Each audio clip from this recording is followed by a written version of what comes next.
మనస్ఫూర్తిగా స్వాగతం తెలియజేస్తున్నాము.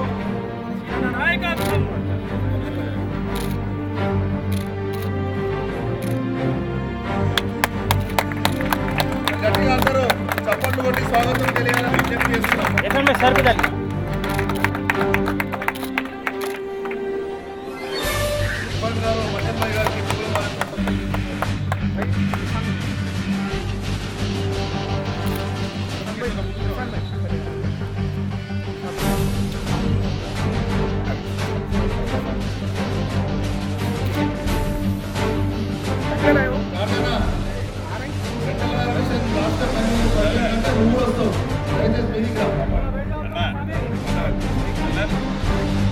सर यहाँ पे देखिए सर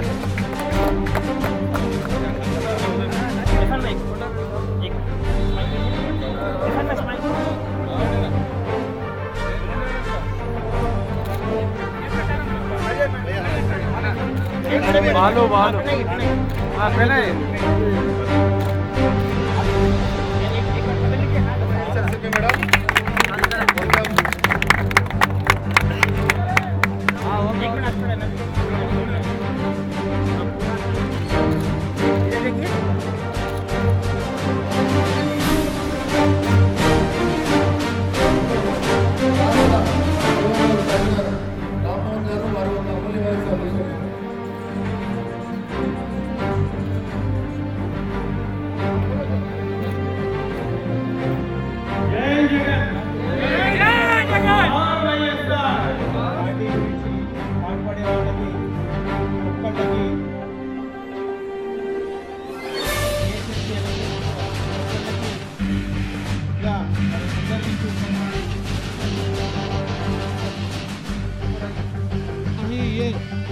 బల్కి స్వాగతం చెప్తూ ఊరేగింపు ద్వారా తీసుకురావడం ద్వారా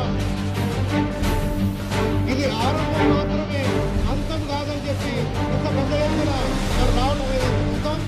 నిజంగా కాకుండా ఇవాళ అన్ని రాజకీయ పార్టీలు పొంగులేటి శ్రీనివాసరెడ్డి గారు ఆంధ్రప్రదేశ్లో ప్రభుత్వం ఏర్పడితే ఆ ప్రభుత్వం 3 నెలలకే వ్యతిరేకత వచ్చినటువంటి సందర్భము. కాబట్టి ఈ పరిస్థితులలో మరి తెలుగుదేశం పార్టీ మరి ఇవాళ మన మధ్యలో జాయిన్ కావడం జరిగింది. మరి ఇవాళ ముస్లింలు ఎవరైతే ఉన్నారో తీవ్రంగా ఆలోచిస్తున్నటువంటి పరిస్థితి.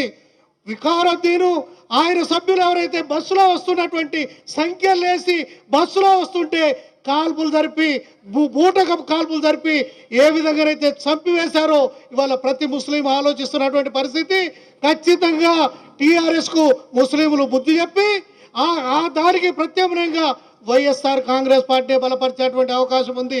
ఎందుచేతంటే రాజశేఖర రెడ్డి గారు 4% ముస్లింలకు రిజర్వేషన్లు ఇచ్చినటువంటి పరిస్థితి. ఇవాళ చెప్తా ఉన్నాడు కేసీఆర్ గారు ఏమని 12% రిజర్వేషన్ ఇస్తామని చెప్పి. ఎక్కడుంది 12%? ఓ కమిటీ వేశాడు, ఆ కమిటీ తూతు మంత్రంగా ఉన్నటువంటి పరిస్థితి. అందుకని మిత్రులారా ఆలోచించండి వైఎస్ఆర్ కాంగ్రెస్ పార్టీ గురించి. వైఎస్ఆర్ కాంగ్రెస్ పార్టీ అధ్యక్షుడు ఆయన ఏంటంటే ఒక రుజువైనటువంటి నాయకుడు, ఒక బలమైనటువంటి నాయకుడు. ఏ విధంగా అయితే గెలుస్తాము అని చెప్పి తెలిసినటువంటి వ్యక్తి. అటువంటి నాయకుడు ఇవాళ మన మధ్యలో మనకు నాయకత్వం వహిస్తుంది కాబట్టి ఆయన నాయకత్వంలో తెలంగాణ ఖచ్చితంగా ముందుకు పోతుంది. ఆయన నాయకత్వాన్ని మనం అందరం కూడా బలపడతాము, మన పార్టీని బలోపేతం చేసుకుందామని చెప్తూ సెలవు తీసుకుంటున్నాను. ఈ రోజు 5 సంవత్సరాల తర్వాత 11 నెలలు పాలిస్తున్నటువంటి కేసీఆర్ గారికి పోల్చుకునేటటువంటి పరిస్థితి ఇవాళ హైదరాబాదు జంట నగరాలలో అదేవిధంగా 10 జిల్లాలలో ఏర్పడ్డది. రుణమాఫీ చేస్తున్నంటే మా రాజశేఖర్ అన్న చేస్తున్నట్టు చేస్తాడేమో అనుకున్నారు. 12% ముస్లిం మైనార్టీలకు రిజర్వేషన్ చేస్తాడు అంటే ఎన్ని కష్టాలు వచ్చినా ఎన్ని ఇబ్బందులు వచ్చినా 4% రిజర్వేషన్ చేయడానికి హైకోర్టులో సుప్రీంకోర్టులో ఇబ్బందులు వచ్చినా ఒక దీక్షతోటి నా మైనార్టీ అన్నదమ్ములందరూ కూడా డాక్టర్లు కావాలి, ఇంజనీర్లు కావాలి, MBA చేయాలి, MCA చేయాలి, నలుగుట్లో ముఖం ఎత్తుకొని తిరిగేటట్టు ఉండాలని చెప్పి కష్టించి చేసినటువంటి రాజశేఖర రెడ్డి గారి లెక్క ఈ కేసీఆర్ గారు కూడా 12% చేస్తాడేమని భ్రమలు పడ్డరు. అది అలా భ్రమలుగానే మిగిలిపోయినాయి. ప్రతి ఒక్క విషయంలో ఫీజు రియంబర్స్మెంట్ విషయం కావచ్చు, ఆరోగ్యశ్రీ విషయం కావచ్చు, 108 విషయం కావచ్చు, 104 విషయం కావచ్చు, ₹2 కిలో బియ్యం విషయం కావచ్చు, ఆసరా విషయం కావచ్చు, షాదీ ముబారక్ విషయం కావచ్చు, ఏది చెప్పినా రాజశేఖర రెడ్డి గారు లెక్క చేస్తాడేమో అని చెప్పి భ్రమలలో కేసీఆర్ గారిని గెలిపిస్తే ఇవాళన్నింటినీ కూడా అటుకెక్కిచ్చే పరిస్థితికి వచ్చింది. రేపు ఎలక్షన్లు వస్తూ ఉన్నాయి. అక్టోబర్ నవంబర్లో ఎలక్షన్లు వస్తాయి. GHMCలో మన జెండా ఎగరవేయాలటువంటి అవసరం ఉన్నది. మనకు ఎటువంటి నాయకుడు దొరికిందంటే ఇవాళ మీరు తెలంగాణ రాష్ట్రంలో చూడండి, కేసీఆర్ ఇంట్లో 4 నాయకులు. బీజేపీలో కిషన్ రెడ్డి గారు, ఆయన హైదరాబాద్ దాటి బయటికి పోడు. బీజేపీకి ఉన్నటువంటి ఆ రమణ గారు ఎవరికి తెలిసే పరిస్థితి కాదు. కానీ మనకున్నటువంటి అధ్యక్షుడు ఇవాళ ఇంత పెద్ద కార్యక్రమాలు జరుగుతున్నా, తెలంగాణ ఉద్యమం జరుగుతున్నా, జగన్మోహన్ రెడ్డి గారు సమైక్యాంధ్ర నిర్ణయం తీసుకున్నా ఖమ్మం జిల్లా ప్రజలు బ్రహ్మరథం పట్టినటువంటి ఒక నాయకునికి మనకు అధ్యక్షునిగా ఉన్నాడు కనుక ఖచ్చితంగా తెలంగాణ 10 జిల్లాలలో రేపు రాబోయే రోజులలో GHMCలో కూడా జెండా ఎగరవేయడం ఖాయం. ఇవాళ అందరికీ కూడా అర్థమైపోయింది. మా రాజశేఖర రెడ్డి గారు ఉంటే మాకు అనేక కార్యక్రమాలు జరుగుతుండే. ఇవాళ కేసీఆర్ ముఖం చూసి, తెలంగాణ ఉద్యమం ముఖం చూసి సమైక్యాంధ్ర మీద కొట్లాడొచ్చిండు కనుక ఓట్లేసి భ్రమలలో మునిగిపోయినాం, ఏమి చేయలేని పరిస్థితి అని చెప్పి మాట. ఒకటే మాట నేను సూటిగా అడగదలుచుకున్నా. నిన్న ప్లీనరీ అని పెట్టారు. ప్లీనరీలో ఏం మాట్లాడిండు ఆయన? అసెంబ్లీలో 2 సార్లు ఏం మాట్లాడిండో ప్లీనరీలో అదే మాట్లాడిండు. నేను సూటిగా కాంగ్రెస్ పార్టీ TRS పార్టీ నేను ప్రభుత్వాన్ని అడగదలుచుకున్నాం. అయ్యా రాజశేఖర రెడ్డి గారు 2,000 కోట్ల రూపాయలు 200 రూపాయల లెక్క ఎంతమందికి ఇచ్చిండు? ఇవాళ మీరు అదే 200 రూపాయలకి ఇచ్చేటటువంటి వ్యక్తులకు మీరు ఇవ్వాలంటే 1000 రూపాయల లెక్క 10,000 కోట్లు ఇవ్వాలి.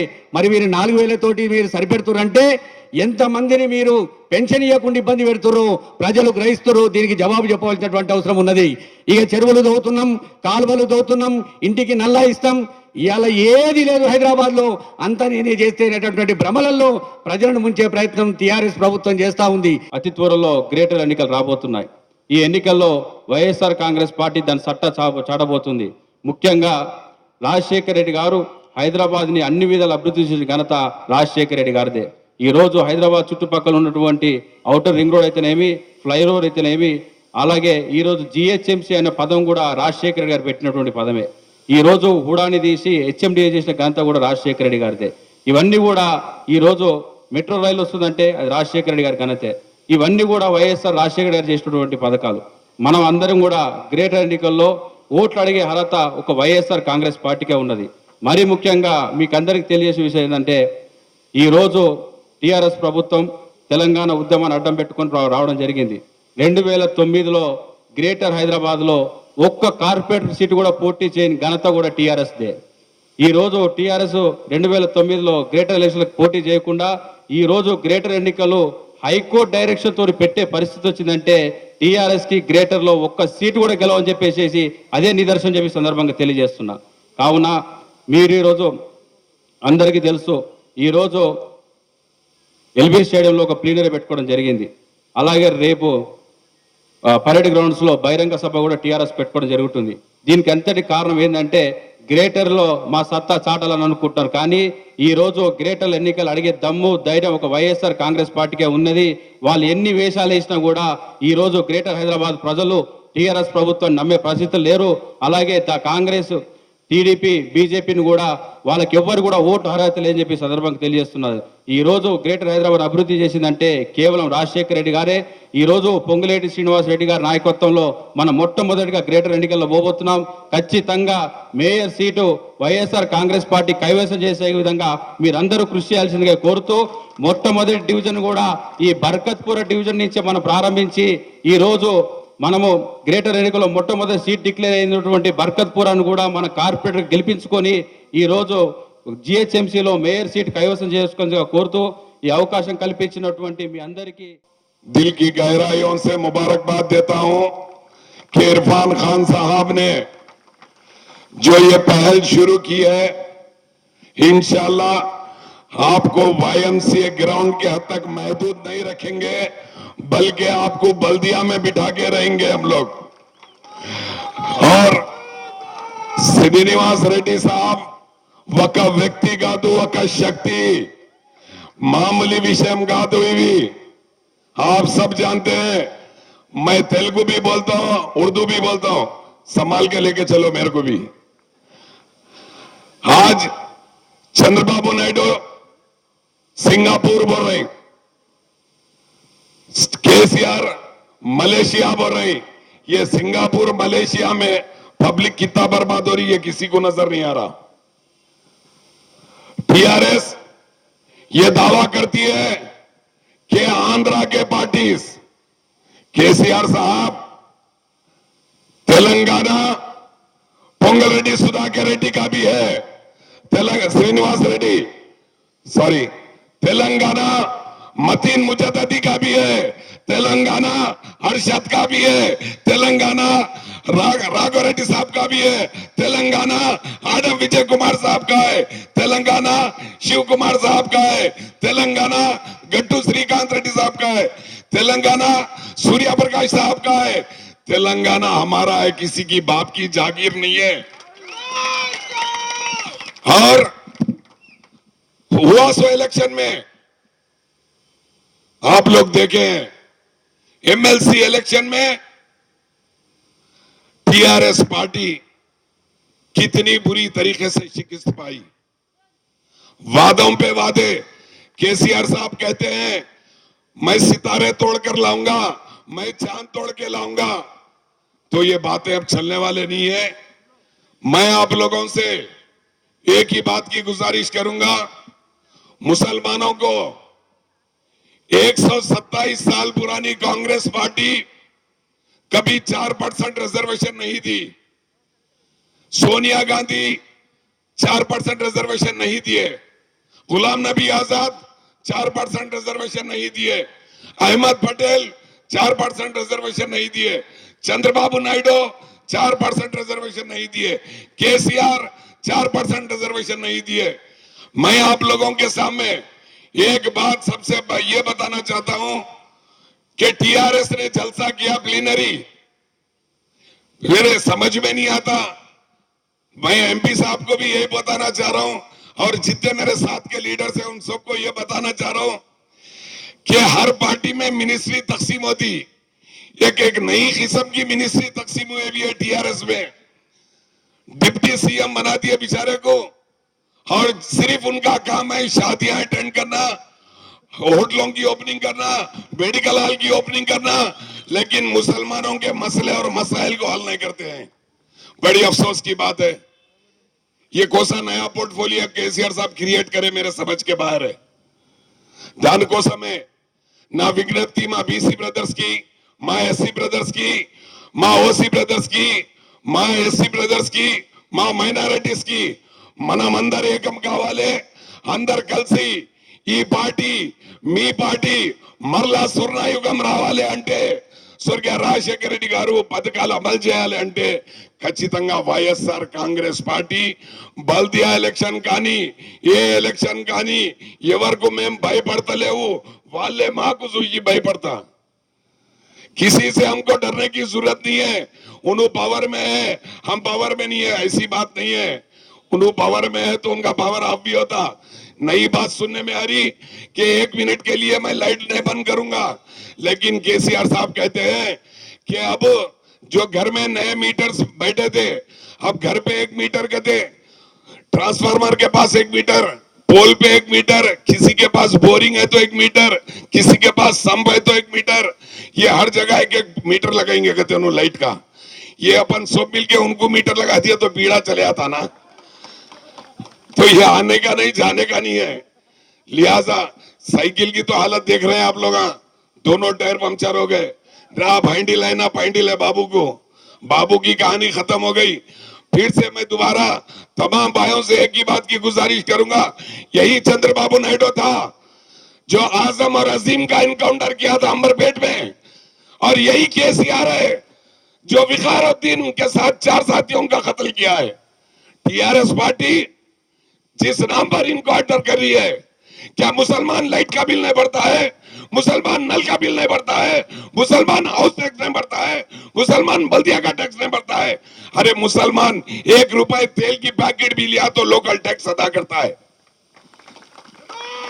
हमारे को हम एक ही बात की आप लोगों से गुजारिश करते हैं, हम सब आपस में एक होकर वाईएसआर कांग्रेस पार्टी को मजबूत करें. वाईएस राजशेखर रेड्डी साहब के जो स्कीम्स थे उसको अमलावरी करें.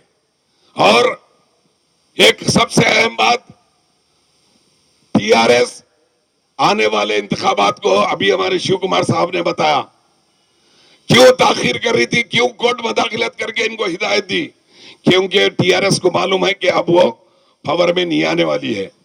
इंशाल्लाह मेरा वादा है, आप लोग तमाम लोग मेरे को जो मौका दिए, आप तमाम का शुक्रिया अदा करते हुए, आप देखें अली जनाब इरफान खान साहब आज ज्वाइन करे हैं, उनको हम वाईएसआर कांग्रेस में तहे दिल से हमारे पार्टी में उनको हम स्वागत करते हैं और तहे दिल से हमारे पार्टी में इस्तेमाल करते हैं इरफान खान साहब का.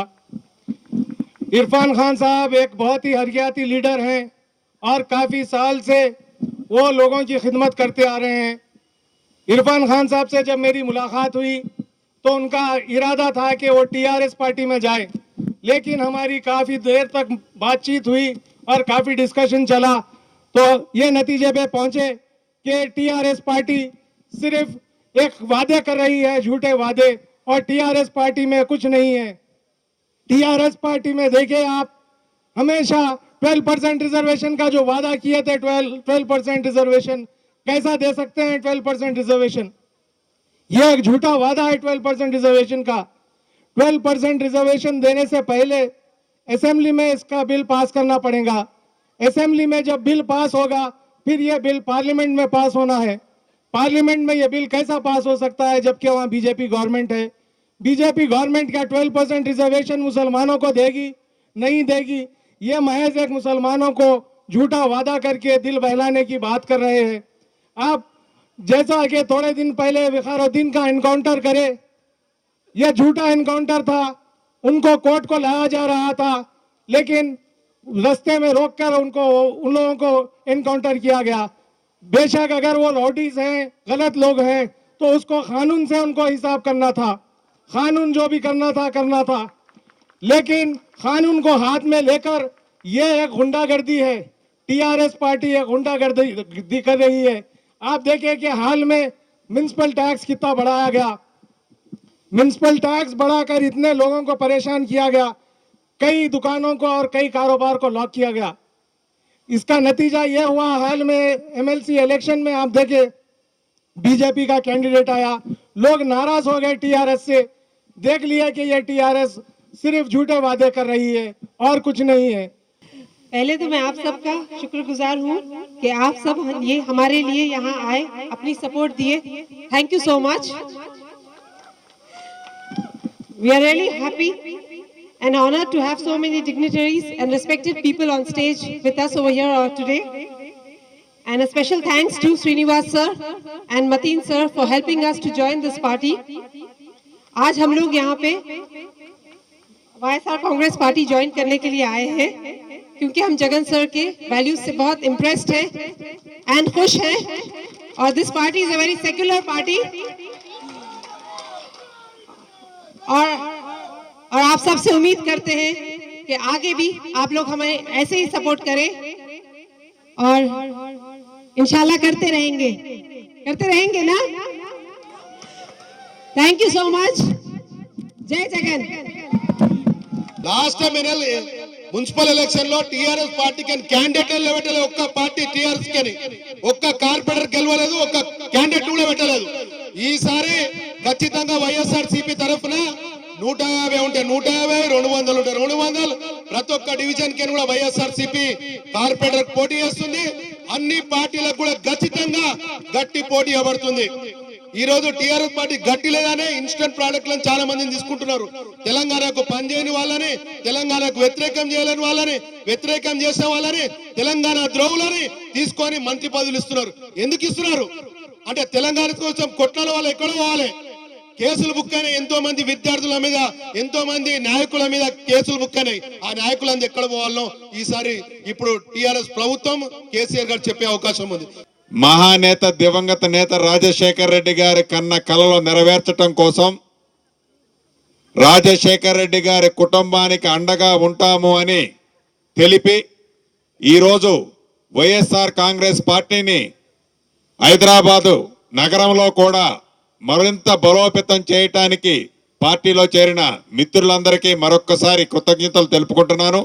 ఎందుకంటున్నానంటే రాజశేఖర్ రెడ్డి గారి కంటే ముందు 15 మంది ముఖ్యమంత్రులు పరిపాలించారు.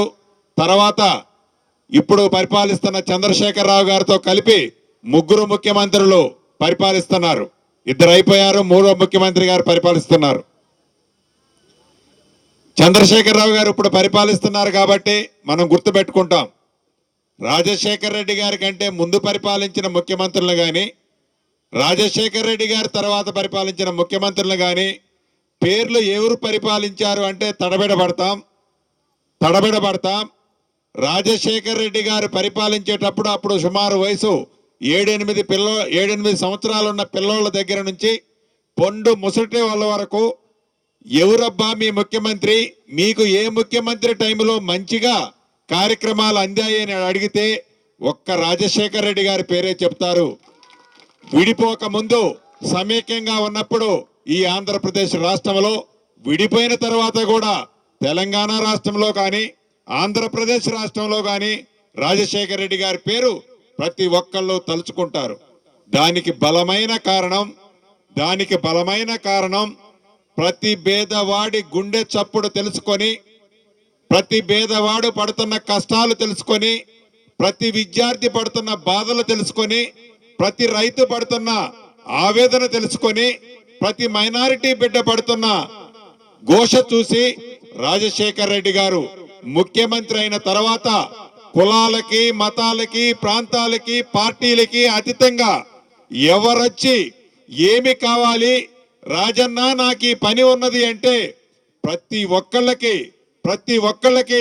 సహాయం చేశారు. కాబట్టే రాజశేఖర్ రెడ్డి గారు మరణించి ఇప్పటికి సుమారుగా 6 సంవత్సరాలు అవుతున్నా రాజశేఖర్ రెడ్డి గారన్నా, రాజశేఖర్ రెడ్డి గారి కుటుంబం అన్నా, రాజశేఖర్ రెడ్డి గారి కుటుంబానికి మేము అండగా ఉన్నాను తెలపడానికైనా యావత్ తెలంగాణ బిడ్డలు కూడా ఈ రోజుకి నీరాజనం పడుతున్నారు.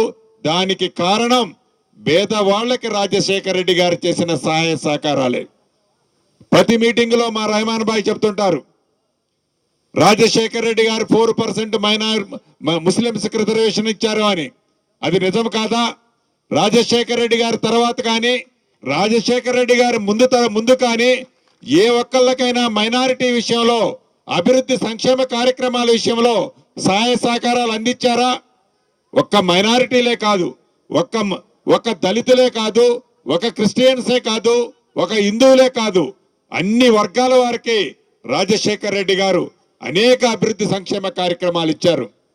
రాజశేఖర రెడ్డి గారు ముఖ్యమంత్రి కాకముందు ఒక పేద కుటుంబంలో 10వ తరగతి కూడా చదివించుకోలేని పరిస్థితిలో ఆ కుటుంబంలో పిల్లల్ని ఏ సైకిల్ షాపులోనో, ఏ బట్టల దుకాణంలోనో, ఏ కిల్లీ కొట్టులోనో పెట్టిన సందర్భాలు అనేకమైన ఉన్నాయి. రాజశేఖర రెడ్డి గారు ముఖ్యమంత్రి అయిన తర్వాత అదే పిల్లలని ఉన్నతమైన స్థానాల్లో, ఉన్నతమైన చదువులు చదివించి ఉన్నతమైన స్థానాల్లో కూర్చోబెట్టారు. అది రాజశేఖర రెడ్డి గారు పేదవాడికి చేసిన సహాయం కాదా? ఈనాడు ఆ కుటుంబాలు లక్షలాది రూపాయలు సంపాదించుకొని ఆర్థికంగా స్థిరపడిన మాట యథార్థమే కదా. ఈ రకంగా ఒక విద్యార్థుల విషయంలోనే కాదు, అనేక రకాలుగా రాజశేఖర రెడ్డి గారు చేశారు.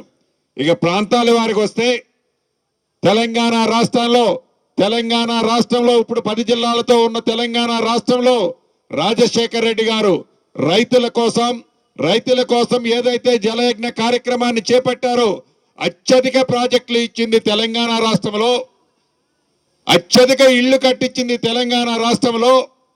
చంద్రబాబు నాయుడు గారు చెప్తుంటారు, హైదరాబాద్ సిటీని నేను డెవలప్ చేశాను, హైటెక్ సిటీని నేను కట్టించాను. ఒక బిల్డింగ్ కట్టిస్తే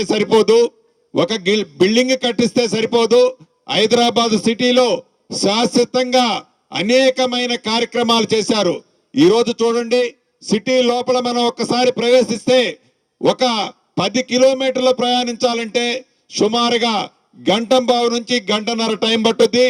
అదే సిటీకి చుట్టూగా ఉన్న ఔటర్ రింగ్ రోడ్ లో ప్రయాణిస్తే ½ an hour లో మనం అనుకున్న పాయింట్కి రీచ్ అయ్యే పరిస్థితిలో ఉన్నాం. ఇది ఒక ఉదాహరణ మాత్రమే. ఇటువంటి కార్యక్రమాలు అనేక పేద ప్రజలకి, హైదరాబాద్ పట్టణంలో ఉండే పేద ప్రజలకి మహానేత దివంగత నేత రాజశేఖర రెడ్డి గారు అనేక కార్యక్రమాలు చేశారు. కాబట్టి ఈ రోజుకి తెలంగాణలో కొన్ని పార్టీలు, వైఎస్ఆర్ కాంగ్రెస్ పార్టీ, ఆంధ్ర పార్టీ, ఈ పార్టీ తెలంగాణ రాష్ట్రంలో లేదు అని చెప్తున్నారు. ఒక్కసారి మీరు కళ్ళు విప్పి చూడండి, వైఎస్ఆర్ కాంగ్రెస్ పార్టీ ఉందో లేదో జనమ గుండెల్లో రాజశేఖర రెడ్డి గారి నామస్మరణం కొట్టుకుంటుందో లేదో మీరు ప్రత్యక్షంగా చూస్తే, మనసు పెట్టి చూస్తే రాజశేఖర రెడ్డి గారన్నా, వైఎస్ఆర్ కాంగ్రెస్ పార్టీ అన్నా ఎంత జనమ గుండెల్లో ఉందో మీకు అర్థమవుతుంది. ఇవన్నీ నేను రాజకీయ ఉపన్యాసాలు చెప్పటంలే. అనేక వాగ్దానాలు చేశారు. ఈనాడు తెలంగాణ రాష్ట్రంలో అధికారంలో ఉన్న పార్టీ ఎన్నికలకు ముందు చేశారు, ముఖ్యమంత్రి అయిన తర్వాత ఏ ప్రాంతానికి పైన వాగ్దానాల మీద వాగ్దానాలు చేసుకుంటా వెళ్తున్నారు. అదే మా నేత దివంగత నేత రాజశేఖర రెడ్డి గారు ముఖ్యమంత్రి అయిన తర్వాత మొదటి 4 నెలల తర్వాత చేసిన ప్రతి వాగ్దానాన్ని, ఇచ్చిన ప్రతి హామీని నెరవేర్చిన గనుడు, దమ్మున్న ముఖ్యమంత్రి రాజశేఖర రెడ్డి గారు. ఈనాడు అధికారంలోకి వచ్చి సుమారు సంవత్సరం కావస్తుంది. మీరు ఎన్నికలకు ముందు మేనిఫెస్టోలో పెట్టిన కార్యక్రమాలు కానీ, ఎన్నికల తర్వాత చేసిన వాగ్దానాలు కానీ ఏ ఒక్క వాగ్దానాన్నైనా పూర్తిగా చేశారా అని ఒక్కసారి మీరు పండుకునే ముందు ఆలోచించండి. ఏ ఒక్క కార్యక్రమాన్ని కూడా ఈ రోజుకి మీరు పూర్తి చేయలేదు. దానికి కారణం ఏదో జనాన్ని హిప్నాటిజం చేసి, మసిపూసి మారేడికాయ చేసి జనాన్ని మభ్యపెట్టే కార్యక్రమం తప్ప అభివృద్ధి సంక్షేమ కార్యక్రమంలో కుంటిపడి ఉన్నది. తెలంగాణ రాష్ట్రం వస్తే బంగారు బాట వేసుకుంటామని ఆనాడు అనుకొని ఆనాడు మిమ్మల్ని అధికారంలోకి తీసుకొచ్చారు. కానీ పరిస్థితి ఆ రకంగా లేదు. ఒక్కసారి మీరు ఆలోచించి తెలంగాణ ఏర్పడిన తర్వాత భగవంతుడి దయతో మొట్టమొదటి ముఖ్యమంత్రి అయ్యే అవకాశం పెద్దలు చంద్రశేఖరరావు గారు మీకు అవకాశం వచ్చింది. ఆ అవకాశాన్ని సద్వినియోగం చేసుకొని తెలంగాణ బిడ్డల కోరిక మేరకు ఇచ్చిన ప్రతి వాగ్దానాన్ని నెరవేర్చి అప్పుడు ప్రజల్లోకి వెళ్తే తప్పకుండా మహానేత దివంగత నేత రాజశేఖర రెడ్డి గారిని ప్రతి గుండెలో ఏ రకంగా పెట్టుకొని పూజిస్తున్నారో ఆ రకంగా మిమ్మల్ని కూడా పూజించడానికి అవకాశం ఉంది తప్ప మాటలు చెప్పి ప్రజానికాన్ని మభ్యపెట్టినంత మాత్రంలో ప్రజలు మీ పక్షాన రారు. ప్రజలు మీ పక్షాన రారు. రాబోయే గ్రేటర్ హైదరాబాద్ ఎన్నికల్లో ఫలితాలు వచ్చిన తర్వాత మీ పరిపాలన మీద ప్రజలకు ఏ రకమైన అభిప్రాయం ఉన్నదో కూడా మీకు తెలుస్తుంది. ఇందాక మిత్రులు చెప్పారు, గ్రేటర్ హైదరాబాద్ లో వైఎస్ఆర్ కాంగ్రెస్ పార్టీ మీరు 150 సీట్లతో ఎన్నికలకు పోతారా, మీరు 200 సీట్లతో ఎన్నికలకు పోతారా? ఎందుకంటే అధికారం మీ చేతిలో ఉంది కాబట్టి అంకెలు మార్చుకునే పరిస్థితి,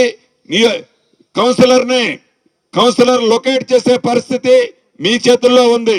మీరు ఎన్నైనా మార్చుకోండి.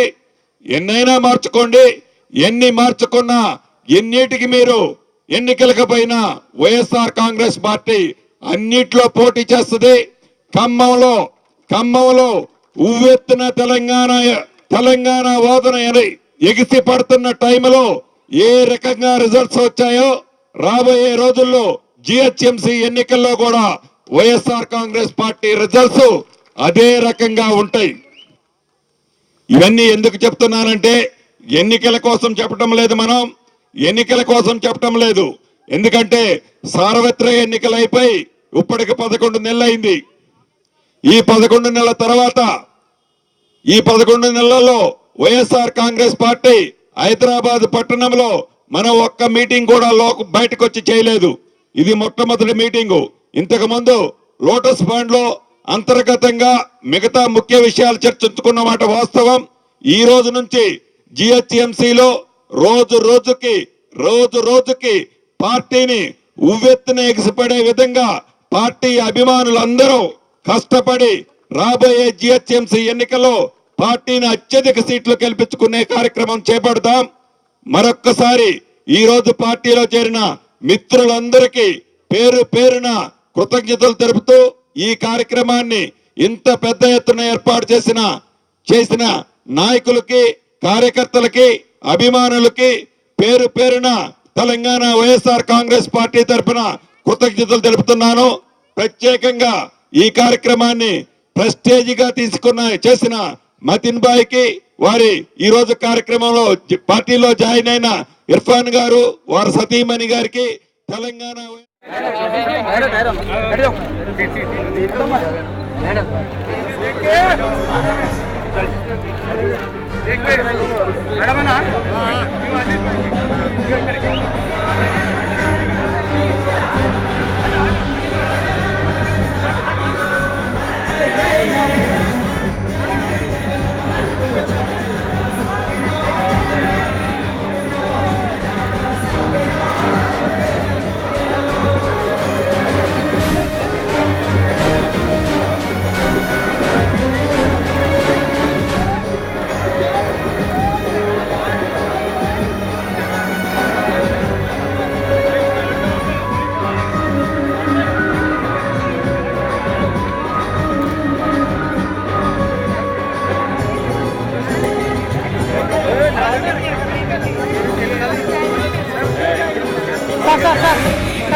I'm really impressed with Jagan sir because his values are very nice.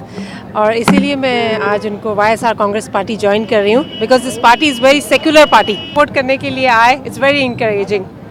Thank you. इंशाल्लाह we are aiming for that only. Secular party है बोल के इसलिए हम दोनों मिलके डिसाइड कर रहे थे कि कितने लोग ज्वाइन हुए? 500 लोग. नहीं, आप इससे पहले दूसरा पार्टी में है क्या? पहले MIM में था मैं. MIM से इसमें आपको अच्छा है. सेक्युलर पार्टी है, इनके स्कीम्स अच्छे हैं. आपके मुस्तकबिल क्या है, क्या सोचते हैं? कॉर्पोरेटर के लिए अगर रिजर्वेशन हुआ तो यूनिटरी वरना जनरल रहता हूँ मैं.